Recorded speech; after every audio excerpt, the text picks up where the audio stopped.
All right, welcome back to Missing Persons TV. I'm Brian Labb with my co-host Deborah. Today's Thursday, May 21st, 2009, 9:34 p.m. Tonight we're going to be discussing 3 cases from 2008, and they are as follows. Case number 628, Krista Lueth; 629, Teresa Butler; and 630, Jasmine Haslag. We also have 2 cases that I did last night. Case 748, Joshua Pier; and case 749, Jasmine Haslag. Deborah, you have given me some information as far as I believe Joshua was located. Yes, Joshua Pier was located late last night. When his mom realized that there was an Amber Alert out, she turned herself in, and they took him to the hospital to get checked. He's a 14-day-old baby that was taken by his 18-year-old mother against court order for medical care. Has a metabolic disorder that he can't process amino acids, so there was a court order to put him into some kind of medical foster care program. And so he really needed the medical care, and could have had something really bad happen without getting it. So everything is fine now, and he was located late last night. Okay, thank you. Let me just do the case has been posted. Deborah, I sent you a copy of the emails. Let me just review what I have real quick, and then we'll get into. I have a special guest, Gail St. John, on the phone, and Kevin Doyle is with me too to give his thoughts on the cases from 2008. The first stream drawing says 884, 2 blocks, Northern Avenue, 883 with parents, and then the number 884 again says 000, but I think that's wrong. Feeling the pain, not in danger. Look at the legs. Second dream drawing says it works. Brian or Brain, whatever that may be, could refer to me. The word shed. We'll find Joshua when the sun comes up. 1/2 mile school, safe, bruises on legs. So this could be correct that the sun came up or whatever, and he was found. Either way, Joshua was found. And we'll look into if there had been any possible abuse. Look for any type of bruising on the child. So I'll mark his case as closed. And I don't know if it's been correct or not or whatever. But thank you, Deborah. We still don't have a picture. I don't think we're ever probably going to get one either, right? Probably not. Okay. All right. I have Gail St. John on the phone.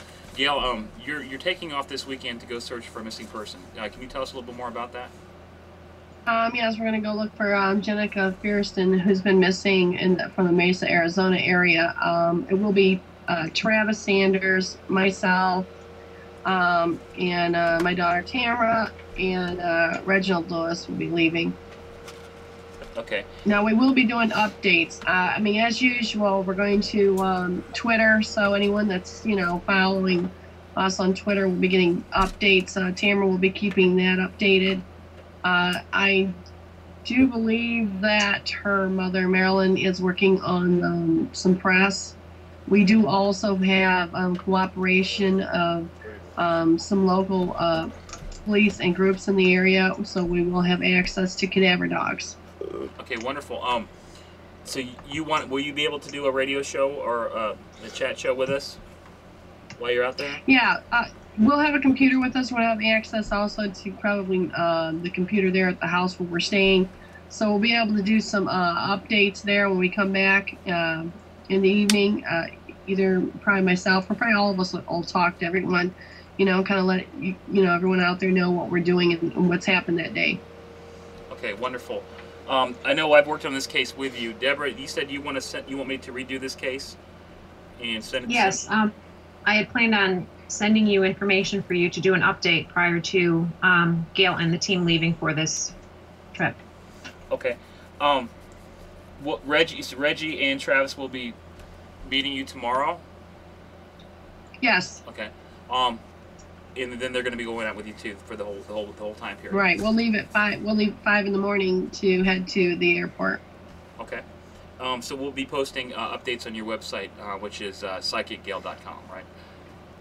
Correct. Okay, and I'm not even sure if do we have the Jenica case even up on my site yet? I'm not sure. Not yet, but we can get it up. Okay. We'll definitely get that up. So if you guys want to keep updated, you have a Twitter account too. Do you want to bring that up? The last time you sent updates via Twitter. Will it be the same Twitter account? Same Twitter account. It's on my site, that isn't would it? be, I'm pretty sure. That would be twitter.com/psychic Gale. Gale is spelled Gale. You can also follow Brian on his Twitter. That's twitter.com/Brian's Dreams. All right, thank you, Deborah. Gail, go get some sleep.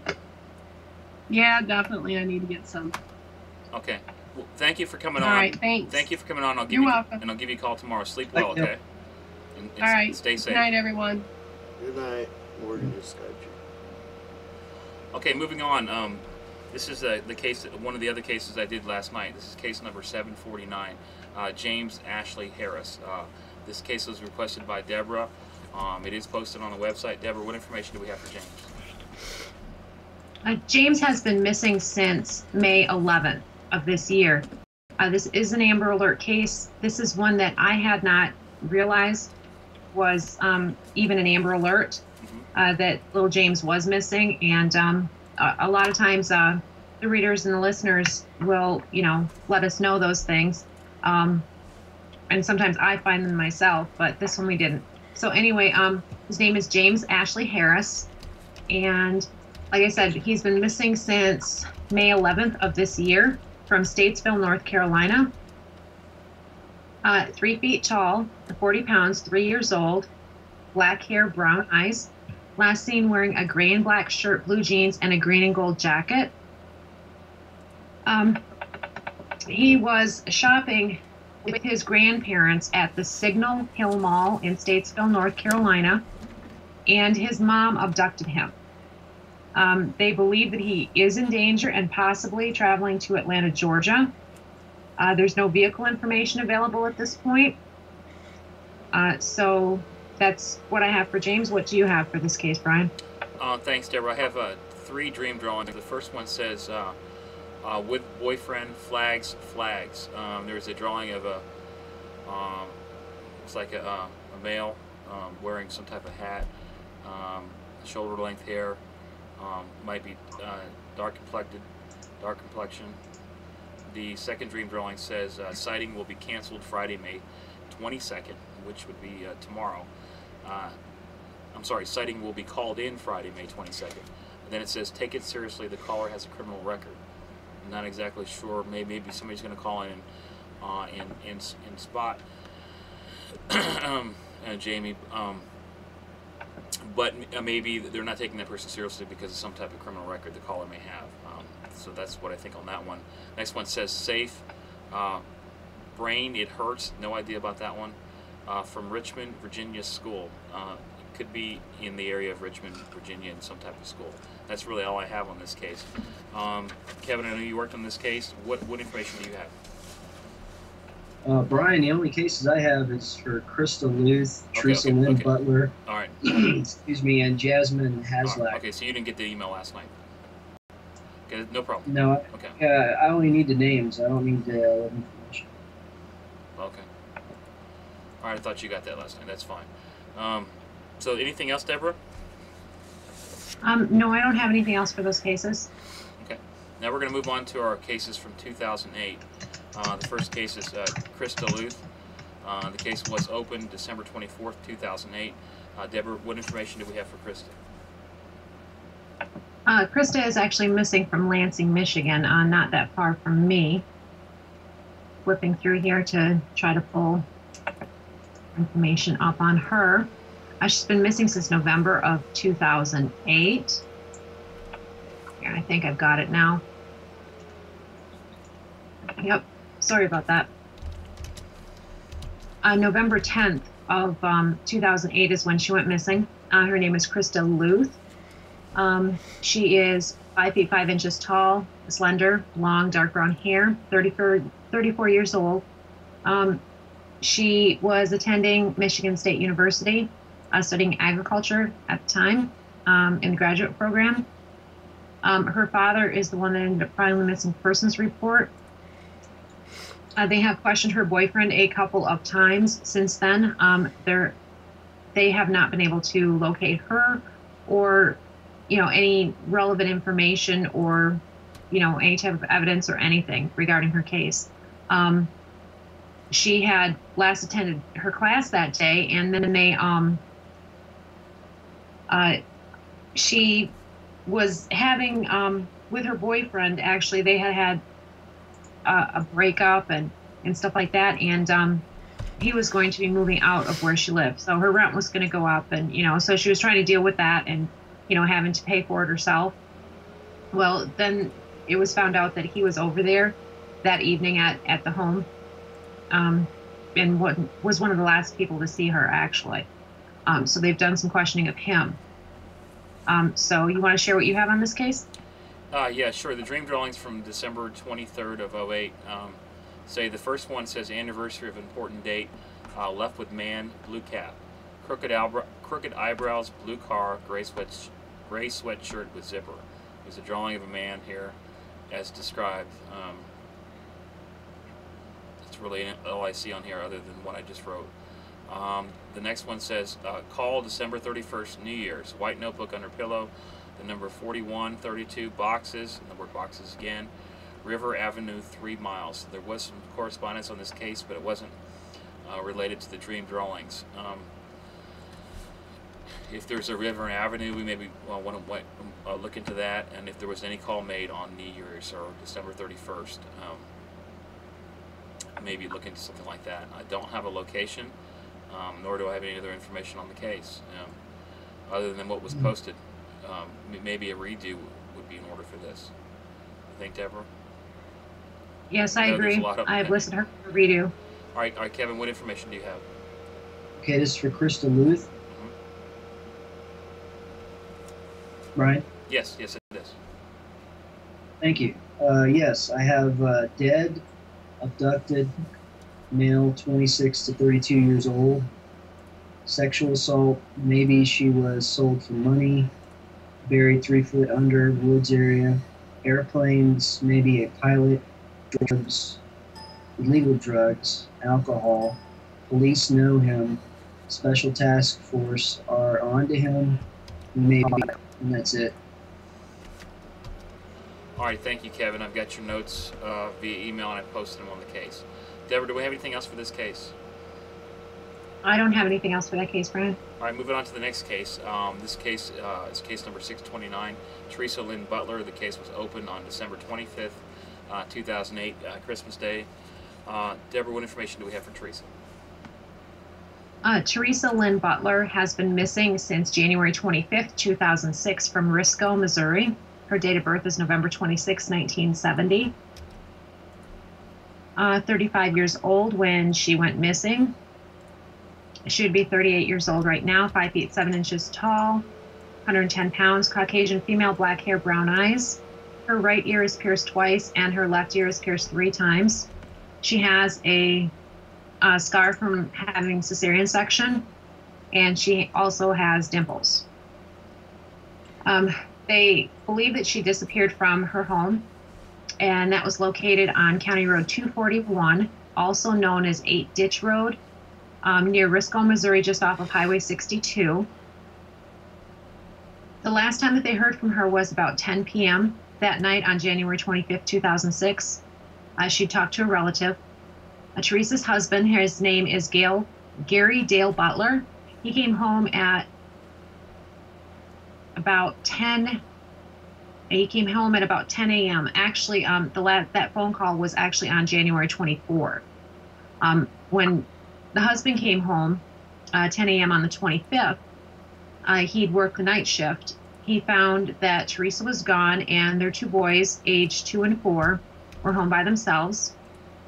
The family's video camera, PlayStation with games, Nintendo GameCube with the games, a large Maglite flashlight, digital camera, and car stereo went missing with Teresa, along with her purse and her cell phone. Her wedding rings, black leather jacket, and her forest green colored Jeep were left behind. Normally, she took her wedding rings off at night before she went to bed. So, they're not sure if that could be why the rings were left behind or not. There was no signs of forced entry at the home, and they found no blood or any indications of a struggle there. They did find that a key was broken off in the door lock, though, for the home. They did find that when they went over the cell phone records, that Teresa had placed a call at 3:16 in the morning on the 25th. So after she had spoke with the relative at 10 p.m., at 3:16 in the morning, she did make a phone call. That phone call was made to a home in Gideon, Missouri. The man that lived there didn't answer the call. He says he doesn't know Teresa or any of her family. After Teresa went missing, her cell phone was used to place a call to Clarkton, Missouri, to a home where 2 elderly women lived. And the women say that they did not know Teresa either. And they say that they answered the phone, but they heard nothing on the other end. And so authorities don't know really what to make of those phone calls. Gary Butler states that Teresa was not having any kind of problems in life prior to when she went missing. But her coworkers say that she had been receiving upsetting phone calls from Gary's ex-wife. And she had told her father, Teresa had told her father that his ex-wife had threatened her.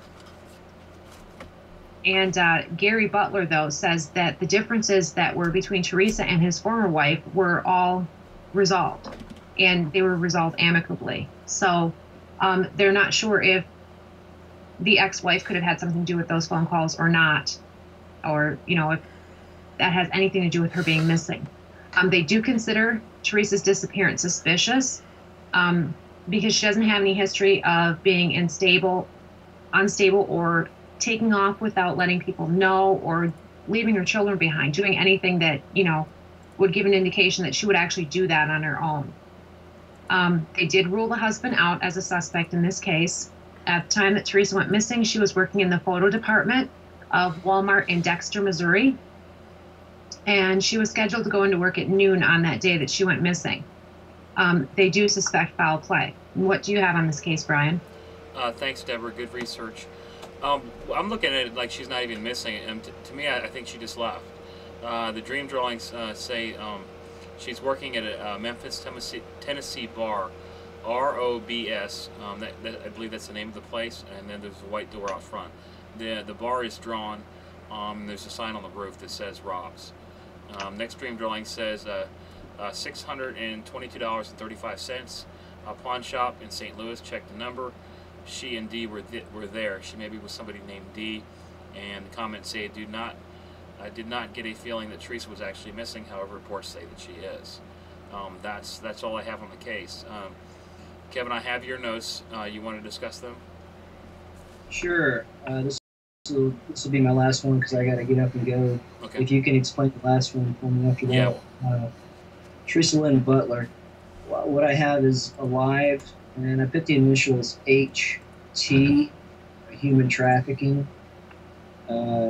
Europe, Saudi Arabia, escaped soon, maybe killed soon. Drugs, injections, must stay calm, be smart. Corsago,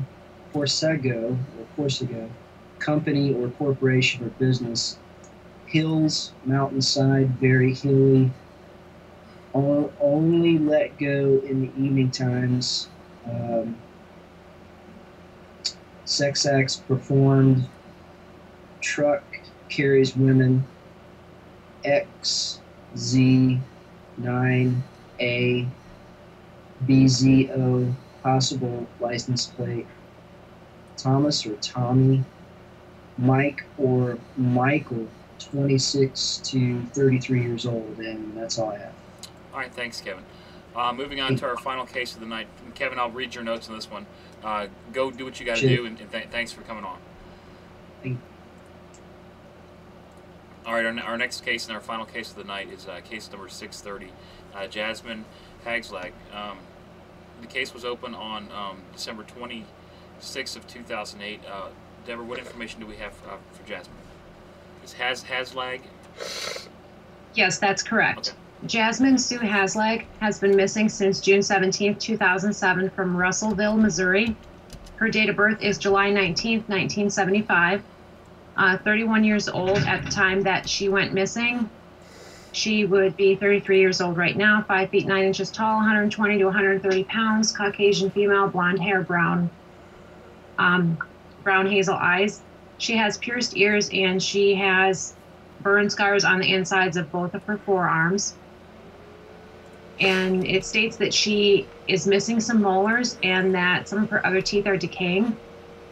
She has a previously broken forearm, and she may use the last names of Florence, Locke, or possibly Martelli. She was last seen wearing zip-up hooded sweatshirt, a black and tan shirt with a peace sign printed on it, and denim capri pants. The last time she was seen was at about noon on June 17, 2006. And that was at her home. Okay. And her home is located in the 13,000 block of Minnie Street in Russellville, Missouri. She was supposed to be picking her kids up at 12:30 that day. And she was supposed to get them from their dad's home, and that's located in Bland, Missouri, but she never went to do that. Her green 1996 Toyota was found abandoned on June 20th in a field off of Highway 94 in Mokane, Missouri, near the Missouri River. This, where they found her car abandoned, was actually in the opposite direction of where she would have been traveling to pick her children up. The license plate and the battery had been removed from the car, and there was nothing inside of it. Jasmine's mom filed a missing persons report on June 21st, 4 days after she was last seen. Her boyfriend was the last person to see her. He said originally that he had last seen her when she left Russellville to get her kids. Then he changed his story and stated that she dropped him off at a Walmart store. Her boyfriend had been arrested on drug charges after she went missing, and he is incarcerated. Jasmine was also involved in drugs prior to when she went missing, and she was due to go to court on July 18th of that year on charges of possession of materials to make methamphetamine and intent to distribute marijuana, both of them being felonies. Obviously, she missed that court date. Prior to this, she did not have a criminal record. They do suspect foul play, and they think that her disappearance could be related to drugs. And what do you have on this case, Brian? Thanks, Deborah. I agree with the drugs. I just took a little notes on that. I did find that she does have a website, JasmineHaslag.com. I now put that in the case file. Quick question: the past two cases, did we know did they have websites?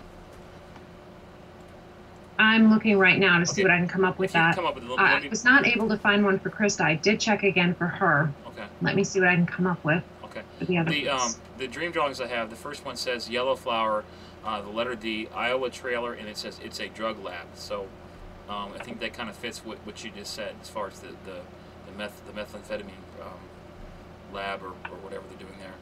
White trailer, it says D is in jail now. And the notes to you were no feeling of death in this Deborah. That's all I have for this.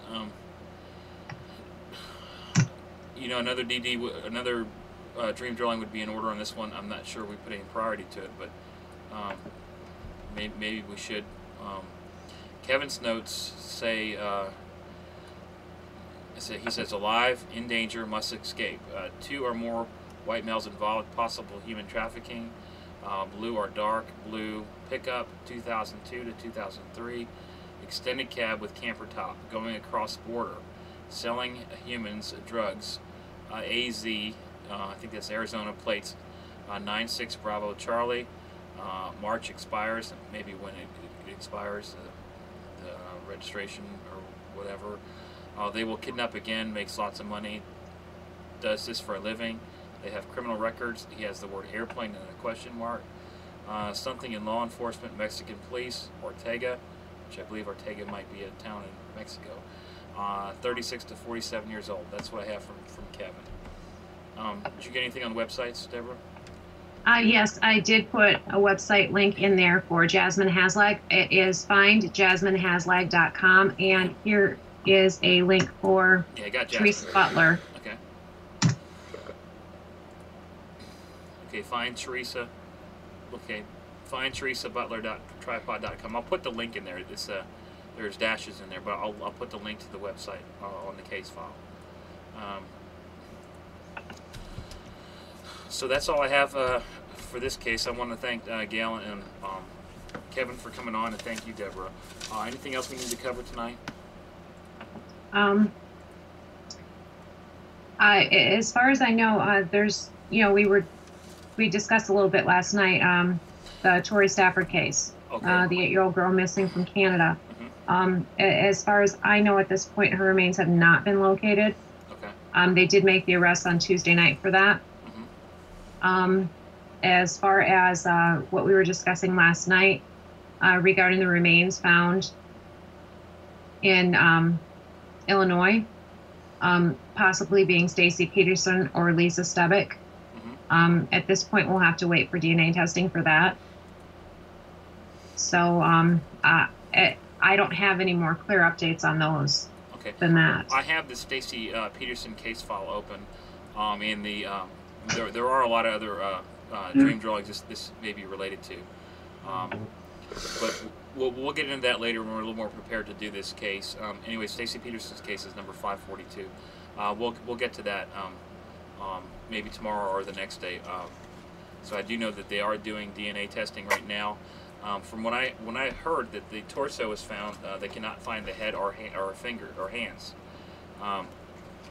We did discuss earlier that maybe Drew actually did that for the reason so he could actually carry her from one place to another. And not sure if Drew may have done that for so they wouldn't be able to recognize the body, because I'm sure he knows with today's DNA equipment that they can definitely identify who's who. So I don't know. That's the latest that I've heard. Peterson is a lot smarter than a lot of the average ones. I'm not saying that they can't convict him, but wow, I'm just amazed. I mean, look what happened with the case of his third wife. He was just now, when he was arrested recently here, was for her murder. Right. They had ruled her death as an accident, drowned in an empty bathtub, basically. Right. And exhumed her body after Stacy went missing. After his fourth wife goes missing, they exhume her body and realize that it was a homicide. And it takes them how long after that to be charging him? Right. That murder, and still we've got Stacy hanging out there, and God only knows what he's been up to. And every time I see him, pictures of him or him on TV, it actually looks like he's laughing at all of us. And he is. He is. It bothers me. It's creepy. Okay, we'll discuss this case tomorrow. It's more than likely it's either Lisa or Stacy, correct? Concerning the location, and the information that we've heard and the information that the media's put out. Is that what pretty much guessing on that one? You think that's the case? Yeah. Okay. All right. Yeah. This is Adji Desir. He went missing January 10th of 2009 from Immokalee, Florida. Deborah, do you want to say anything? You can go ahead and cover Adji tonight. Okay. He went missing from Immokalee, Florida. He's still missing. Please visit the website findadji.com. Deborah runs that site, and we're trying to get his picture out there. So if you go there, please print his picture and distribute that picture to everybody that you know. That's all I have tonight. We'll see you again tomorrow night, 8 o'clock Eastern Standard Time, -5 GMT, on Missing Person TV.